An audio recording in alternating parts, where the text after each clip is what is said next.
In 1829, there was 51 miles of railway in the United Kingdom. By the end of 1875, there was almost 16,000 miles of railway, about 2/3 of the entire railway network that we see today. The Leeds and Thirsk Railway was part of a national explosion of railway building in the middle 2/4 of the 19th century that's often referred to as railway mania. In the 1840s, an English railway financier and politician called George Hudson controlled a significant part of the railway network. However, a proposal by the Leeds to Thirsk Railway, counter to Hudson's megalomania, received approval by Parliament in 1845. A new line would access Lower Wharfdale and open up trade in Leeds to the northeast. The Leeds and Thirsk Railway was an idea by Leeds merchants and other interested groups to give themselves a line north out of Leeds, which avoided the detour that George Hudson had imposed on them going out to his line to the east. So they chose the best of three routes, and that went out along the Horsforth Beck, but eventually met the Bramhope Ridge. The contract for that part of the work, which also included the fantastic Arthington Viaduct, fell to one man, James Bray, and it was his problem how they would get through the ridge and on up into the agricultural districts that would also be served by this new railway. The Bramhope Tunnel was constructed between 1845 and 1849 by Thomas Granger, with James Bray as his overseer and contractor. All the work was carried out by a group of tough, highly trained men called navigators, or navvies as they became known, a job title for those that dug out the numerous canal systems in the 18th and 19th century, and was then subsequently adopted for manual labourers working on railways, tunnels, bridges and dams all over Britain and the world. The main qualification for a navvy was to shovel muck, prodigious amounts of muck, 20 tons a day. Now if you think what 20 tons is, it's an enormous amount. These were the days before mechanisation, so all the cuttings and embankments involved in building a railway had to be hand shovelled for 12 hours a day, 6 days a week, with only 1 day's rest. It was very, very hard work. Whenever a railway was being built in an area, it attracted farm labourers who fancied they could get a better job. But the average farm labourer didn't have the endurance or the skills that a proper navvy had, who was a professional labourer, if you like. And some navvies were prepared to tramp hundreds of miles to get better pay, often with their families, with a wife and perhaps even with children. When work began on the Bramhope Tunnel on the 20th of October 1845, Bray had been confident that the Bramhope section of his contract to provide a tunnel by the spring of 1848 would present no great difficulties. By the end, navvies were working 24 hours, 7 days a week, and 2,300 men were working on the tunnel alone. The cost of the line from Leeds to Thirsk was originally estimated at £800,000, but the eventual cost was to be £2,150,313, the tunnel alone costing £500,000. The ridge itself was composed of shale and millstone grit, but they also came across a white sandstone which was incredibly hard to cut through. The shale, of course, allowed water to percolate through it, and there were 3 becks or streams from the top of the ridge. The Addle and Horsforth becks ran away to the Aire, and the Pool beck ran away to the wharf. This allowed a tremendous amount of water to come down into the shafts as they were preparing the tunnel, and still presents a problem to this day.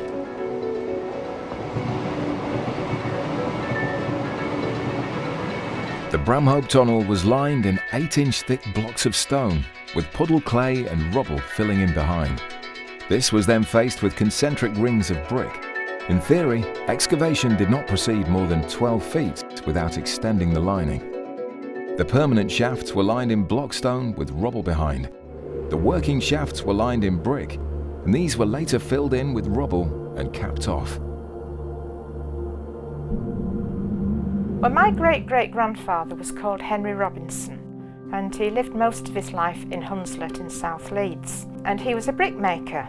And when I was doing my family history, I found he married Harriet in 1831 and they had 13 children. And when I looked at where the children were born, most of them were born in Hunslet, but 2 of them in the middle were born in Bramhope. And I found that the dates when the children were born in Bramhope fitted in exactly with the dates when the tunnel was being built.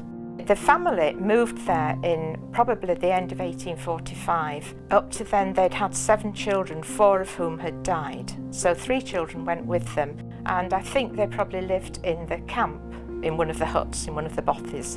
And they stayed there until the end of 1849 when the tunnel was finished. Because he was a brickmaker, his services were obviously very useful there. I did find a newspaper article published in 1845 that said preparations were in progress for the production of 50,000 bricks a week in the winter and double that in the summer. So they would have been very busy.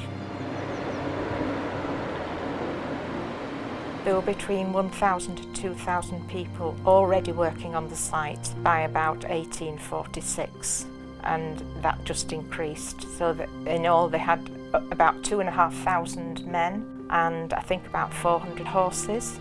Most of the work was going on near where they lived in the bothies, so we can only imagine what it was like, and the noises and the smells, the fumes. The living conditions must have been very primitive, I think. When navvies arrived at a site, they may have at first nowhere to live. They would just make do with digging a hole in the side of the banking and perhaps finding a bit of tarpaulin or a few bits of wood to make a rough shelter. But if they were established, they might then live in one of the huts that a contractor would build. 2 sighting towers were built at Bramhope for the engineers to keep the line true along the length of the tunnel, and 20 shafts were sunk to enable access for tunnelling. One of the sighting towers was located opposite Camp Field. This was the site of over 330 huts built for the men digging the tunnel, each hut housing as many as 20 men, and with day and night shift workers set to take turns in using the beds. All this effort, shoveling 20 tons of muck a day, involved an equivalent amount of input of energy, which meant being well fed.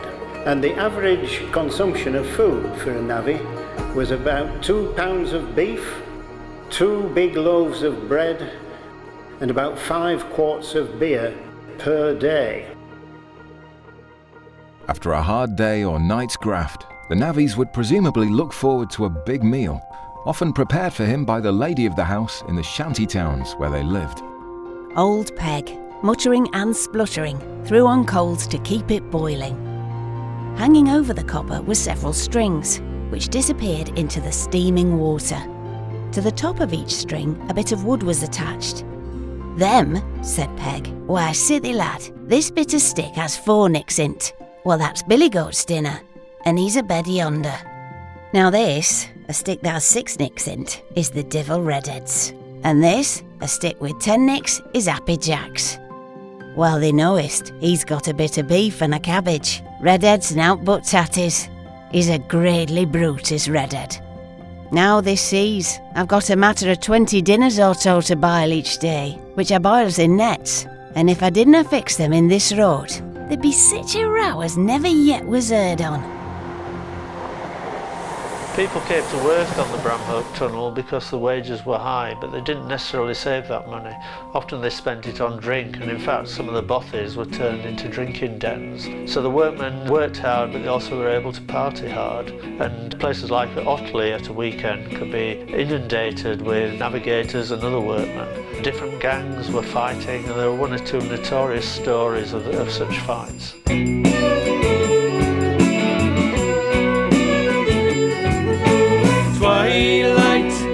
On Sunday the 4th of April 1846, there was a riot at Wescoe Hill in which a man died, all because the contractors tried to cut off the beer supply. Inhabitants were aroused from their slumbers by the battle between 2 men, each supported by a party of navvies from the Leeds and Thirsk Railway.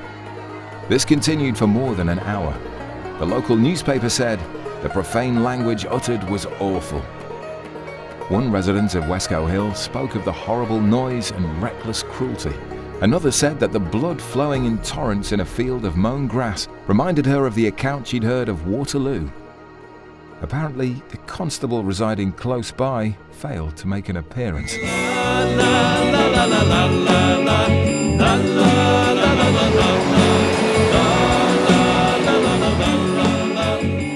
In 1897, the artist J. Jackson was suitably inspired by the Bramhope Tunnel, and his oil painting is now part of the National Railway Museum collection in York. Scottish poet Alexander Anderson penned many a verse about the navvies in the late 18 and early 1900s. And in more recent times, songs have been written about the navvies who built the Bramhope Tunnel.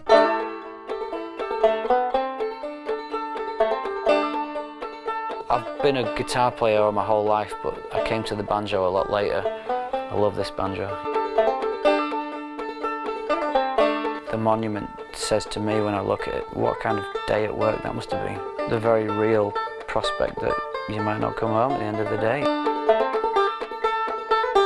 The plight of the workers is what I'm trying to get across. Oh, the king from the nails at old Caledonia, just to make a living on the line. The king from Ireland and the lowlands too, 45 to 49.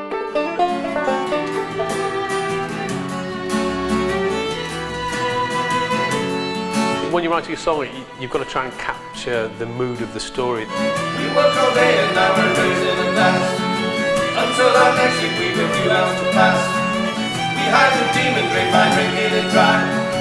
A few too many, they cut off our supply. And with the Westcote Hill riot, clearly this is about navvies working incredibly hard, long shifts, dirty and very dangerous work, and then drinking a lot. It's quite a bawdy song, and I wanted to capture that, and the chorus actually has no words, it's just the chant.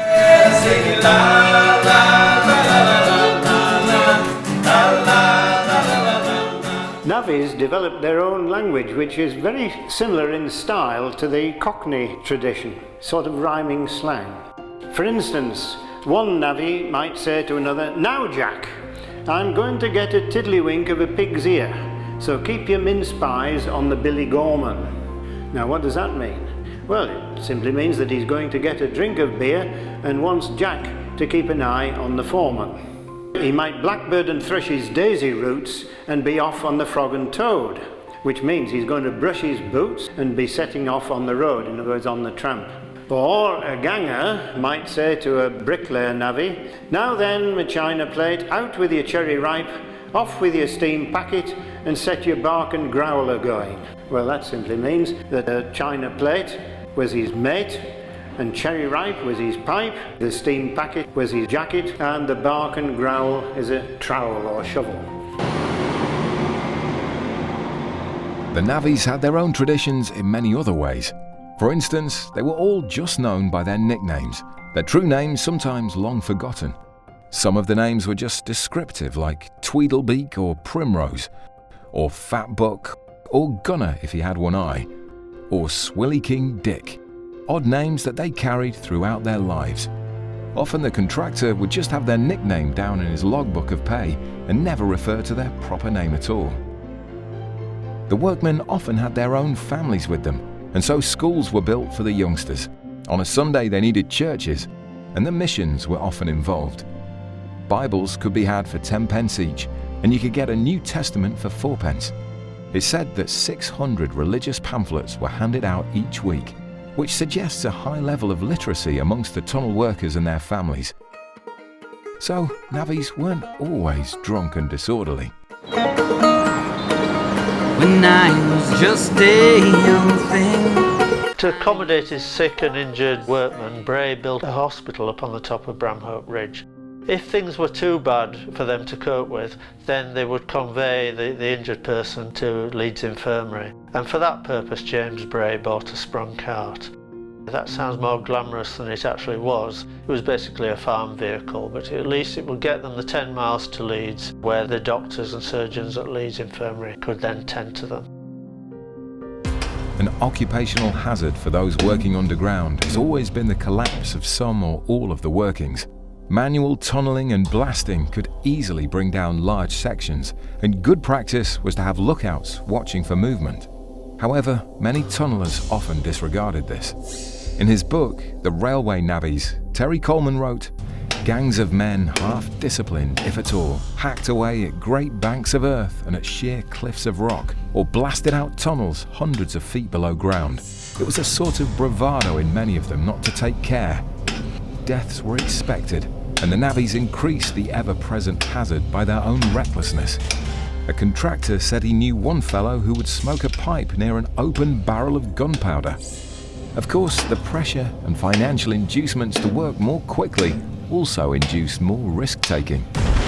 And death and injury could very easily occur without any bravado. The techniques they used really hadn't changed much from the days of mining in the 18th century, and then the techniques they used building the canals. When they needed to create a tunnel of any great distance, they would sink shafts from above down to the level of the tunnel, and then work out from each shaft in both directions, giving them extra faces to work on.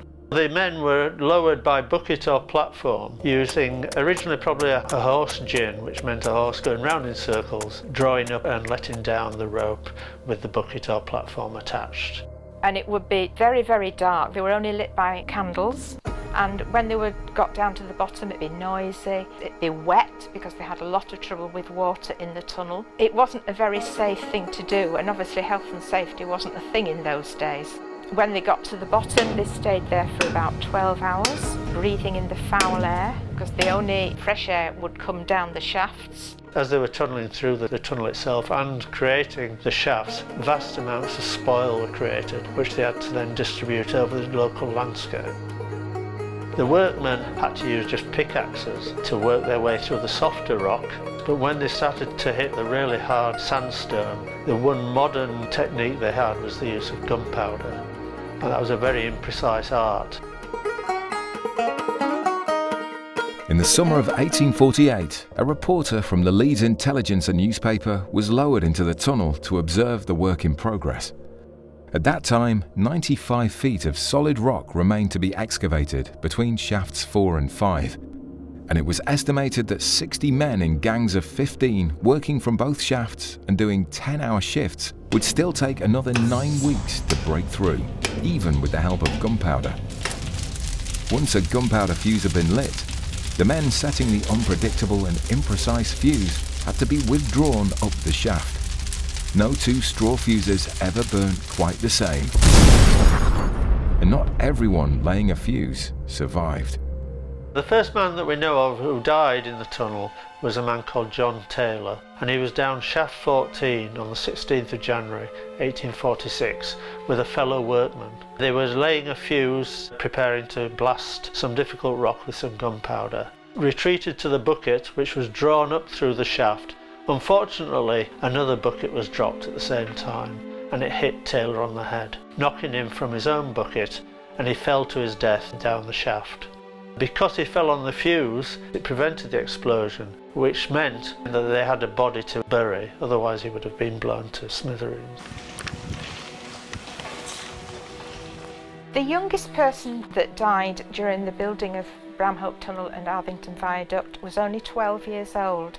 His name was Abraham Holgate, and he lived at Castley, which was down near the Alvington Viaduct.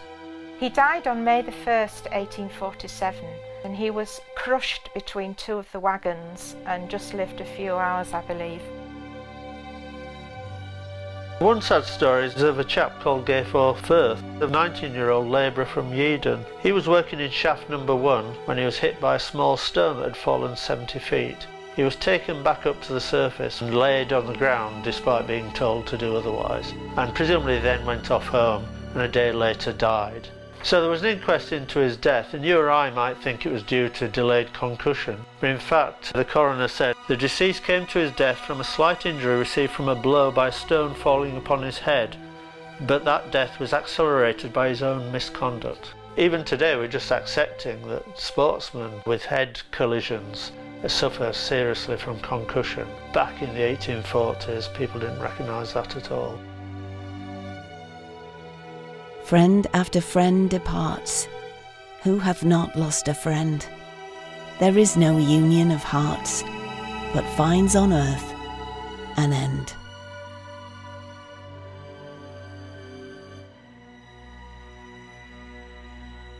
Another young man who was buried in Otley churchyard, killed in the tunnel, was called Joseph Mee. He was descending the shaft and a stone which had been loosened fell on his head and broke his neck. We're very lucky to have found a letter written by his wife to her father, who was actually a railway missionary. And it says, "Dear Father, I now sit down to write a few lines to you. That which always was a pleasure to me is now a burden. The last note you received briefly announced the unexpected end of my dear husband. On that fatal morn he rose at 5 o'clock, and having brought me my breakfast, he went to his work. At 9 o'clock he returned to his breakfast. He appeared in a hurry and said, 'I am going to fresh work.' I said, 'Is it dangerous?' He looked at me and replied, 'Don't put yourself about. I shall be very careful for your sake and my little one.' He sat down on the bed a few minutes. He then rose up and bent over the babe and kissed it. He then kissed me, shook hands and said, 'Goodbye and God bless you both.' That was the last time I saw him, for I was not allowed to see his mangled body. He was respectably interred at Otley. Many followed him to the grave, but I could not. No, I could not. This was heartrending. He was a good husband, temperate in his habits. He preferred bringing his portion of ale in his tin bottle to share it with me, rather than stop drinking from home. I must just observe to the credit of the men that they collected for me a very handsome sum. I must now conclude. I feel quite exhausted. The babe is crying and there is no father to take it. And the sad thing is that the baby was only 1 week old, and I've found no further evidence of it at all, and I think the baby must have died as well.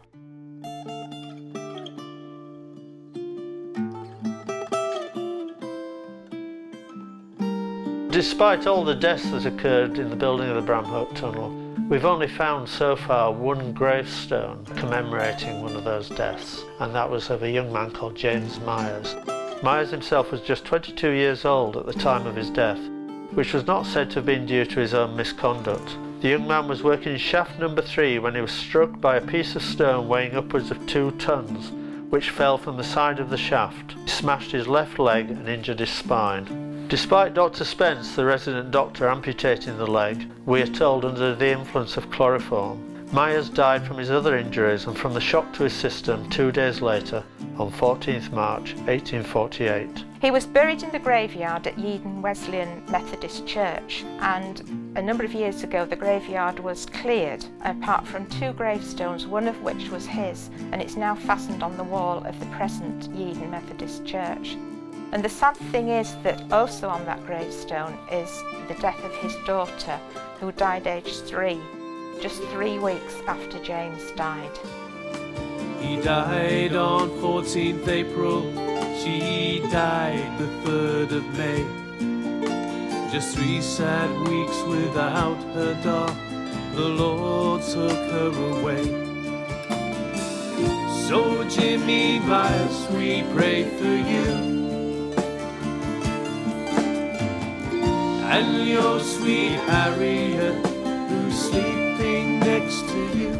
Despite the water running off the Bramhope Bridge, Thomas Granger, the chief engineer and the man who surveyed the original railway scheme, saw no problem in water and didn't think it would have any impact on the workings. In fact, it was to be one of the most significant problems that James Bray and his workmen faced. We have reports from the different engineers and surveyors that water's accumulating in the tunnel. Shafts could be out of work for days and weeks at a time, and Bray was eventually forced into spending a lot of money on expensive pumping machinery in order to keep the work moving. The sort of quantities they were talking about was something like 2,000 gallons a minute being extracted, and over the course of the whole project, something like 1.5 billion gallons of water were withdrawn from the Bramhope Tunnel. And the various mills and other workings roundabout had to be compensated because their water supplies were being affected. But all the time these men were fighting water whilst trying to dig the tunnel. So rest today we pray for you.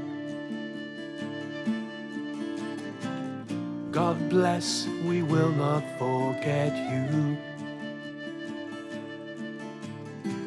So rest, today we pray for you. God bless, we will not forget you. Navvy funerals could be grand affairs, where workmen took the chance to give their deceased colleague an impressive and solemn send-off. There was a George Thompson who came from Thirsk. He was in his 40s and he was killed by a fall of earth in the cutting, which was at the Arvington end of the tunnel. And the vicar of Otley ordered him to be buried down at Poole because that was the nearest church. But there were two landowners who didn't like that idea at all, and they told the sexton down at Poole not to dig the grave. So two people decided that they would have to go dig the grave themselves, but when they got there they found that the gates were locked. And the two landowners said, we're not having any navigators buried in our churchyard. So he ended up going up to Otley. They had rather a grand procession, and it started in Kerskill, which is at the Arvington end of the tunnel. Solemn and impressive addresses were delivered by two home missionaries to the workmen, after which the procession was formed and moved on towards Otley. A train of about 400 workmen followed the corpse, 3 abreast, the greater part of them in white smocks. The number of spectators to witness the procession was very great, there never having been anything like it seen in Otley before. And although a melancholy event, it was pleasing to see the remains of the unfortunate man borne to the house appointed for all living with such respectability. Well, they came from the Dales in old Caledonia, just to make a living on the line. As well as impressive funerals, we've also got the impressive Navvies Memorial in Otley Churchyard. We know that Bray paid for that, but we also know that the shareholders and directors seem to have played no part in it. The work on the memorial was undertaken by the men who had been digging the tunnel, and it is possible perhaps that the idea of the memorial came first from them and not from Bray. Well, we always remember the engineers who built the tunnels, the canals, the viaducts, the bridges, but all too often people actually forget about the men who risked everything by building them.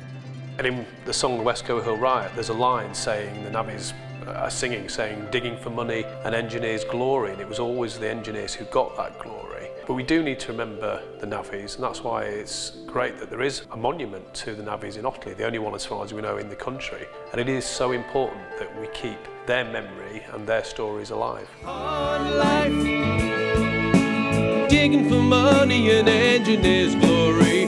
Much strife, another 12 men lost their lives just last year.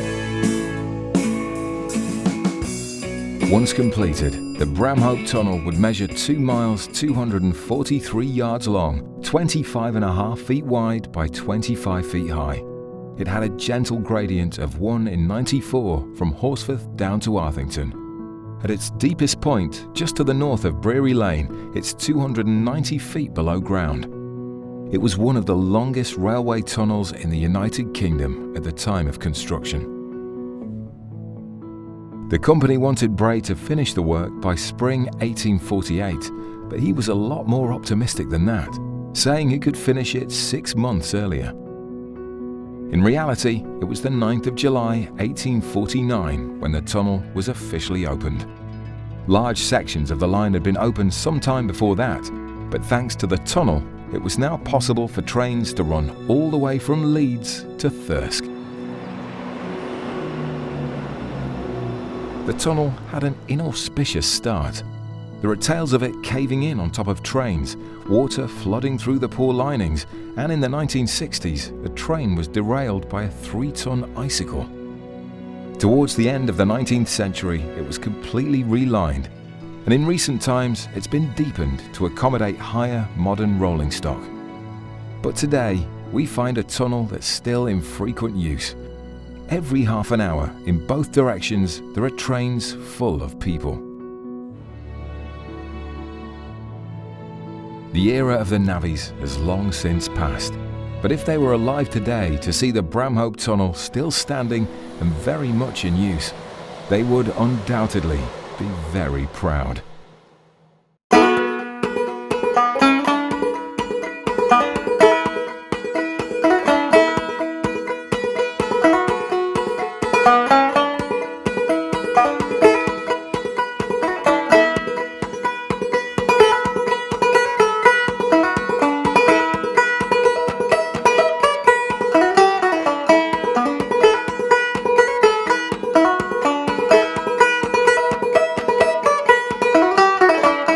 Well, they came from the Dales in old Caledonia, just to make a living on the line.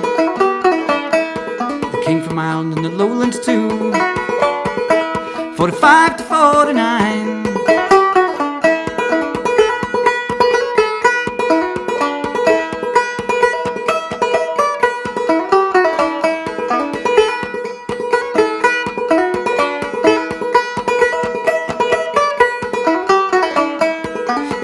Men for a single tunnel, 24 families cried, standing in stone for us all to remember the 24 men that died.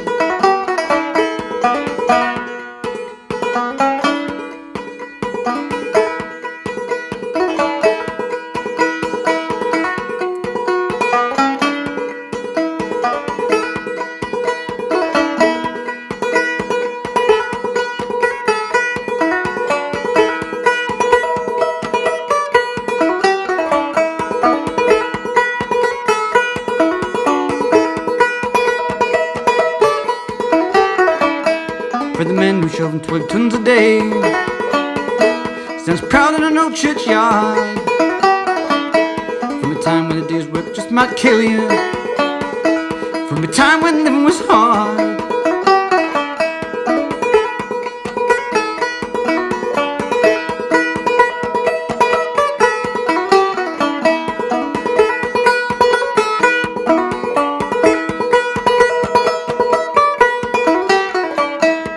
Men from the bothies killed so young, never having the chance to grow old. For £1.50 a week they grafted, the same old story told.